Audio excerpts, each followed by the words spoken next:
ريزو صلاف بينرن هيجا خوش تبي بينرن كنال بادينان سات أفز بوجارك دينوش داري دروني سالم الحكيم هينن برز جاش نيك لقال هلاتنا قلقة كني شو برنامج أميد برنامج كي دروني وجواكي وتايبته وجش بيدانا روشن بيريا دروني بينرن هيجا هنشين في ونديل قال ممكن في هلا تلفوني أوجد صفر حفصدو بينجي حفصدو بينجي وشار سيو بينج هجدة أزيد دوباره كما با أوجد صفر حفصدو بينجي حفصدو بينجي وشار سيو بينج هجدة هكوا بسيارة كبد هنشين بيوندي في هلا تلفوني بكن وبما بسيارة خبندين دا أمبر سوا بدين خلق بيت بينرن هيجا خلق ما أبروكا دي تايبت بيت سر برسوا بينرك هيجا أو جوكو ديكا هناريا تشيروكا كتشاخوا بوما بيجت و بسيارة أود بيجت كتشا من ناوي هنارا أمري 15 سالة أبا بو ماويكي دريجة هر هيامكي بو ماوي چند سالانه هر هیامکی امد بینین پرچاوی آوریای و امبر خود دینه شوی امبر خود دینه کو او به حمدی خو پرچا خو او خود دست خود کشتن و وی پرچه ام بینی دینه تبندو شکا خوا و ود شیرت و دمان بیجنه و توات کید بیجنه موانه کرا بسیارت که تو بیجت گله جارا من سرا نوجدارا دایه بس من سرا نوجدار درونی ندا حتی نوکه من سرا نوجدار پیستیه دای یه جلدیه دای و حتی ویگا وی چو چاره سری بو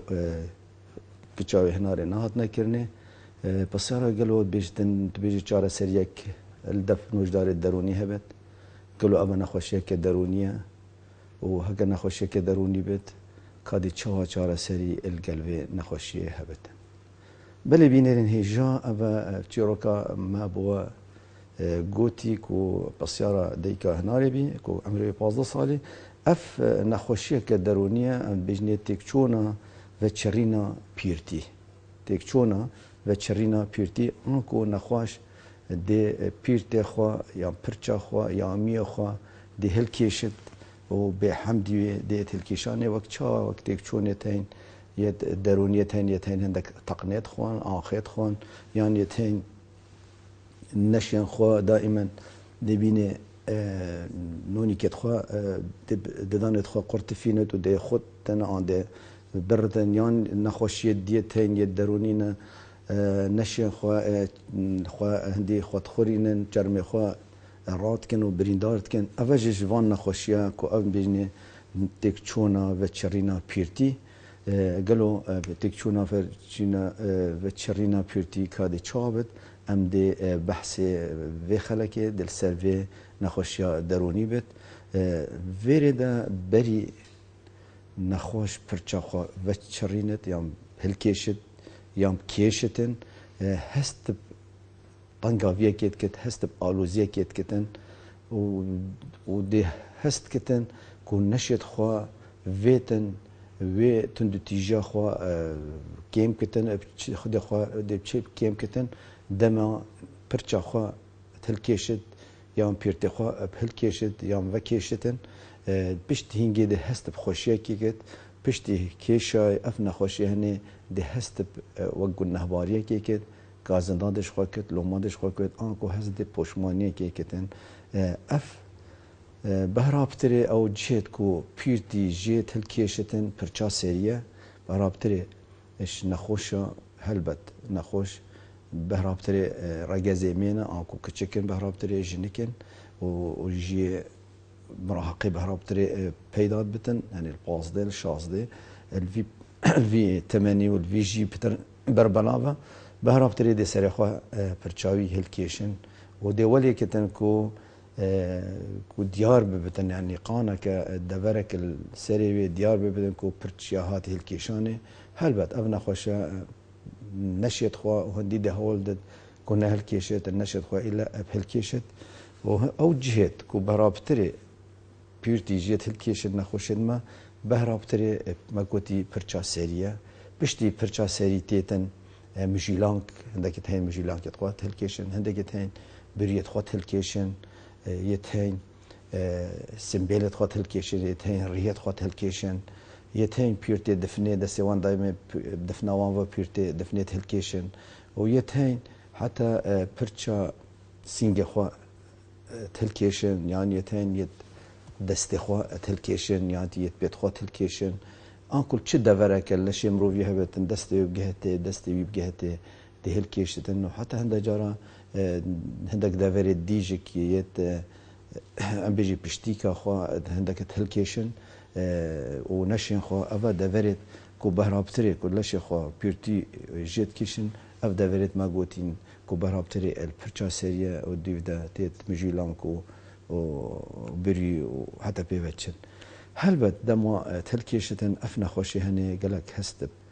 گواشتنه که درونیت کتن گواشتنه لشید کتن چکی لشی وانا ده سر وانا مینید به پیرتو که ما گوتی برابطری جا اوه گنجن و کچن و پرچا سری بوانا گلک گرنگا و جوانیه که دتوانا ده ول وانا کتن که هستب خموکیه که بکن هستب پوشمانیه که بکن او خواه و درکنش ناف جوا که ده هستب شرمک جواکی بکن نشین خوا توشی خلقه که بکن هکه مجیلاک بن یان هکه پرچاسری بید یان هکه بری بید آن هکه چه دری هبتن کلشی خوا ابکیشتن هلبت نشان دلی دیار بن و ده خلقه ده بجه سرنش راکیشن را خلقه که آب نخوشی هنه هلبت ده گلک هست گواشتنه که درونی کتن و وکی ما گوتی حتمالا گلک پاریج مزیخت و چاره سریا و نخوشیه و گله جاره ده سرا نوشدارت پیستی دتو یا جلدیه دتنو بله ملحمه ده بکار اینو تشتا ده بکار اینو بله دبینه چو فایده و قازانجه جوان جورت چاره سریه ناورگت لورا پاره کی زیاده تد مزاختن اج سرا دانا نوشدار آجک هر وصا بو پیدا کرنا مثلا بو باروکه کی بکرد یا مجیلان کت اصطناعی بکرد یا مچد بریت اصطناعی بکرد یا قلمی بکرد وان عیبت کو او بدس خو بخو چی کدن حول بتن وان عیبا وشیرتن داوشیتن کار خو بکدن هلبت اگه ازاروک جبتن دی بجه ترانک بکرنه ان اف حوالا دا دی بینی آستویی اکادمی خواندنه دی برو کماسیه وجد هر وصا حتمالا آماده بوناوی بو خواندنگه دی کیم بتن چکو دی بجه ترانه بکرنه و یاری بکرنه حوال هو گریتوی لورا دبینه اف نخوشی هنه نخوشی که مروی اشکار تیخد مرویش برهم تیخد هر وصا تیکیلی جواکی جک گیمت کتن هر وصا برهم مروی اکادمی یه جواکی یه کاری برو گیماسیه دیگ هکم این برای خودی وی پیرتی او کش دبینه پیرتی هنه بر هندک دریجن هندک کردن یان هندک شکستینه یان او جه قانا او بیجن او دورا او تلکیش دبینی او جرمکی ساخلما چو میکروبات چو ایشت پیستی لینینش بلی کو او هاتی او پیرتی هاتی هلکیشانه دسته نخوشی تلو دسته نخوشی ما دو جورت و نخوشیت هین جوره که هی نخوش به هوشداره به آگه داره کو او به زانت کو او پیرت خواهد هلکشید یا پرچه خواهد هلکشید یا میه خواهد هلکشید بهرابتری اوید هنه اوید کو هلکشن زاروکن او به آگه دارن و بهرابتری سر خواهد هلکشن یدی کو جورک دیمه هی کو تخمه دویه تخمه که دیه اتوماتیکی همه به هلبجارتن و به نخوش نپی آگه داره که او یه سر خواه پرچه خواه تهل کیشه چکیوی چو آرمانش تیدنینن همشیم شوه که گشتی بیجین اف نخوشیانه تید دابین دیت پولین کرنه بو وان نخوشی بو وان جورا های تیتن زاروها یا های تیتن سنیلا و تیتن گنجا و خورتا یه تیتن امروویت مازن چونکو هر جوره که جوانا اگرت خواهد تایبت یتین و ریکت چاره سریه یه تایبت یتین اگر تو برای خود جور زاروکان چه بید امروی ساله که بس یه پرچه خواه کشت و اتوارید دیگه میه خواه اتوارید مجینه که اتخواه اتوارینت بریت خواه اتوارینت اوی تنه به هرابتره نه هو جای چاره سریه نه هو جای که امروف پیتی وی زاروکی بکتن و دیک پیتی که زیده پی بکتن دبینه هدی بخوا اف نخوشی چو بیچاره سر به ورگرتنا چاره سری آکو ورگرتنا پیته کی جوانش لای دایه و اف نخوشی دو ماهی دو ده راحت وکی ما گوتی اف نخوشی تنه وقت بنا حسن کو بنا حسن کو او یه پرچه خوا تهلکیشتن و چکو برابطه هندک شوانا تندو تیش نابن یان هست نخوشی که ناکن نرحتی که ناکن بری کو پرچه خواب هلکیشت دبینه اوید هنه برابطه وقتی بوانا پیدا بود او وقتت کو او شولکی و مشیلن بو نمونه یه برای خودتن البر تلویزیون یان یه کتابه که تخوید یان یه لسر فیسبوک یه لسر انترنت آنکو وقتا کی آرام دا وقتا کی کو او مجیله دبینه به حمدی وی دست آوید پرچا خوا یان دست آوید میا خوا یان مجیلان کت خوا یان سبیلت خوا یان ریحت خوا یان پیرت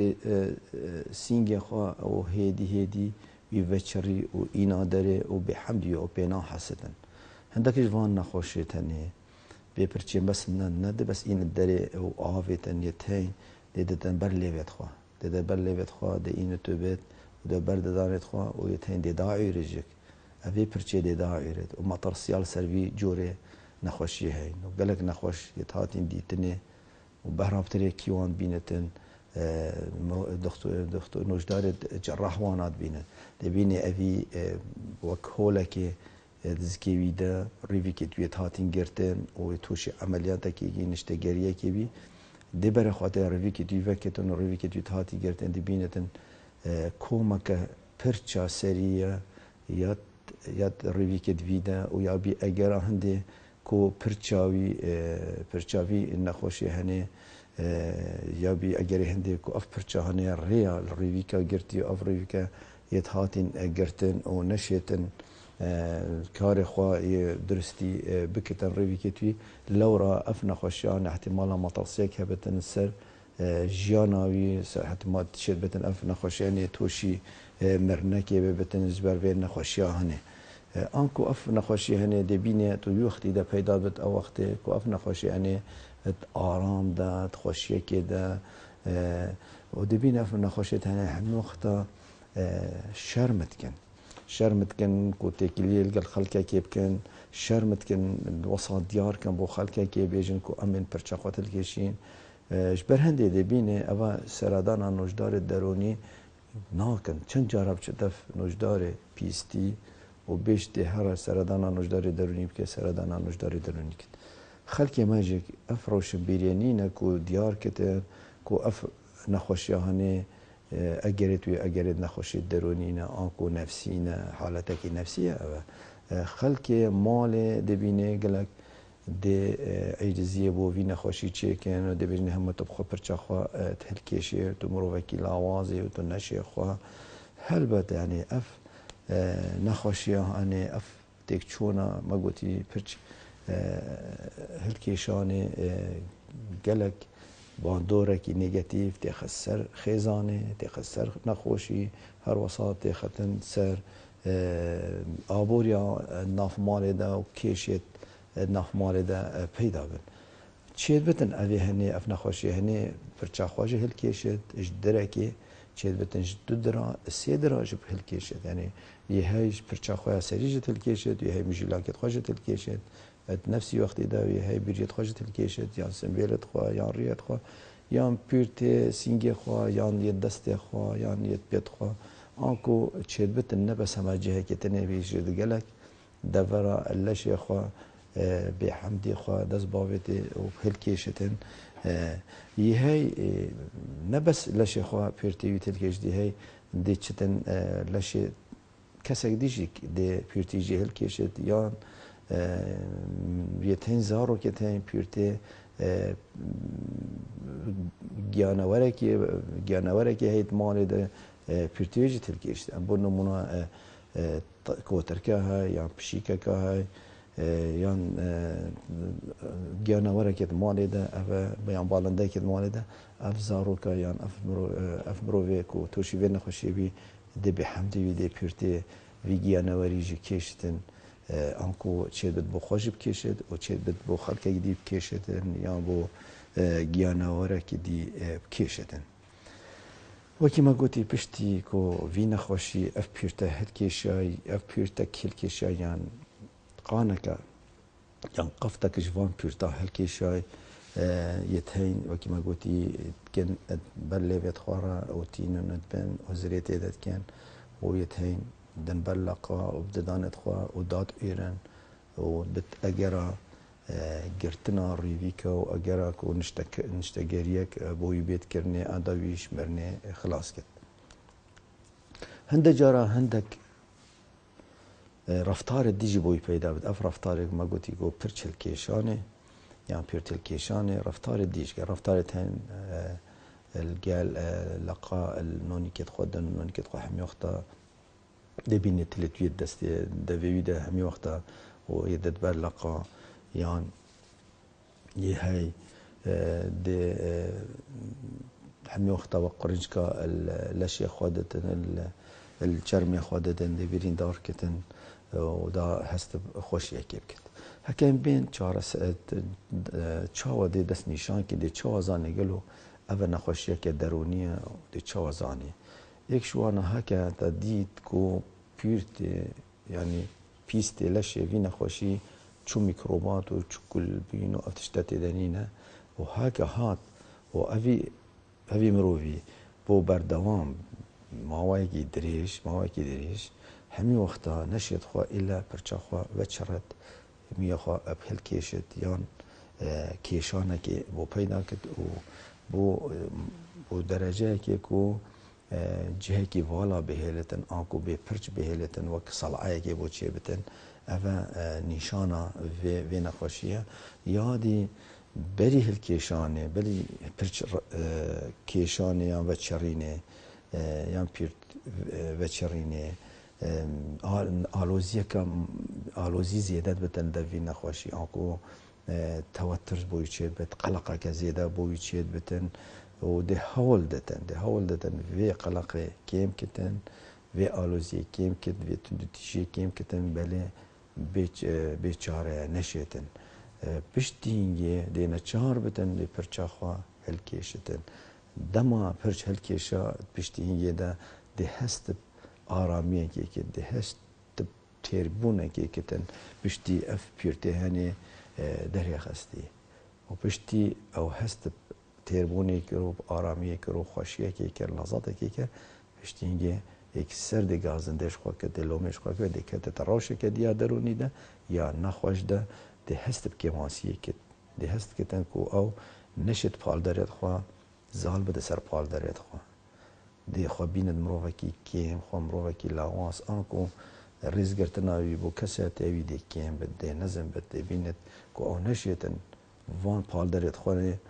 آراسته تشتاک دیب کتن لورا دی بینه اف مروه هنه تکی لیاوی جواکی دی بکی ماسیه وچید چونکو دی هست بشرمه کی کت دی هست بکی ماسیه کی کت چونکو پشتی پیرتل کشانه هلبت یعنی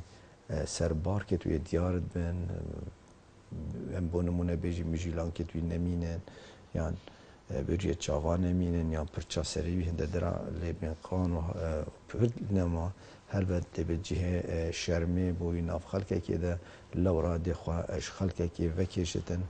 هکا قطابی بتن نویرت بچه ناف هوانت خدا شرمت که بچه چکی ده به جه ترانه پیکنی و یاریت خواه پیکنو دی بید جه دی هست کت که دی شرمزا بتن ناف حوالا ده لورا دی بینه اوه هنه حتی مالا قطابه کی زیرک بی ناف خواندن گهه ده پشتی توشیوه نخوشی بی دست پیکر و نچو قطاب خانه خواه و آستی بی اکادیمی برو کیماسیه و چو هکم بین دا بره خوب دینه و ام شروفه بکین دی بینه سی جورت و نخوشیه تین جوره که هن بجنه هلکیشانا پالدری یا دیه های هلکیشانا پیرتی یا نچاری و یا جوره سی کن بجنه هلکیشانا پرچه یا اتوماتیکی یا به حملی نخوشی همه پرچه خواه هلکیش هکم بین جوره پرچه هلکیشانا پال دری ام سرباخ بین اف نخوشیت هنه بری پرچلکیشانه دبینن نت آرامن آلوزن نت راحتن ده هست بخوشیه که کن بشتی پرچاخوات هلکیشت بشتی هست بخوشیه کری پرچاخوات کری بشینگی ده هست پوشمانیه کن اوه هنه اف جوره هنه بینه جوره کو پال دریه کو هست ده جهتن آسته کی کو دی بیشت از هست بخوشیه کن پشتی است هلکیشم پشتی هلکیشه هست بخوشیه کر پشتی اینگی ده هست پوشمانیه کتو و خمیکت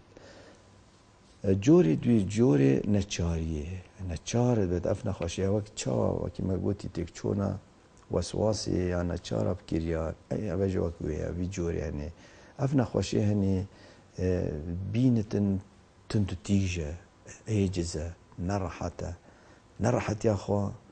دی چاوا کیم کتن دی بینتن دما او پرچا خوات هلکیشت هست براحت یکیت کت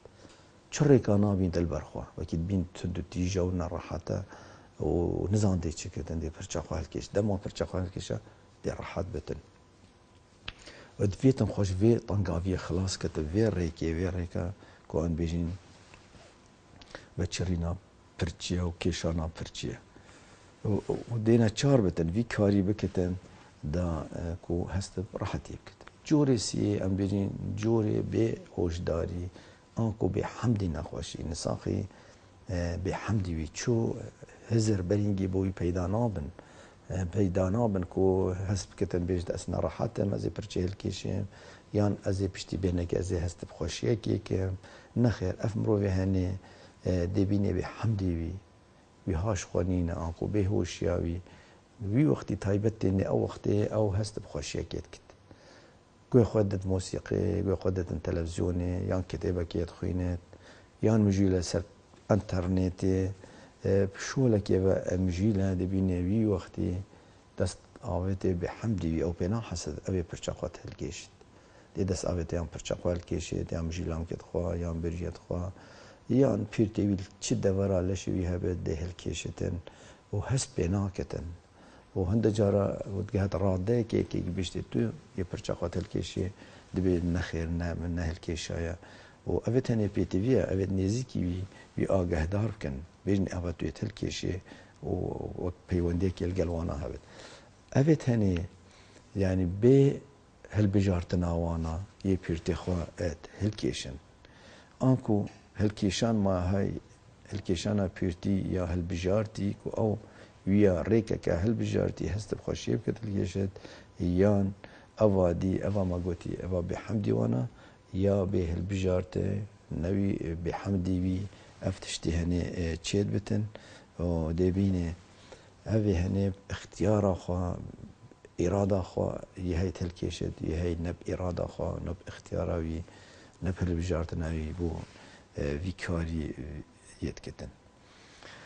كان بين بربلاويا فانجل وافن ساق يعني الشرقة زاهية تشي تمني وتشي عمري بترهيا وتتكي ونايتكي هكان بيمشي ويكي جيشتي شو رقمت ديار نينن سروان نخوشيت هنيش برشي شكو اف نخوشيت هني كلك كيم سراد مجداري درونيتن بهراب تريتشن سراد مجداري بيستيدن يد جلديدن اش برهن بركو او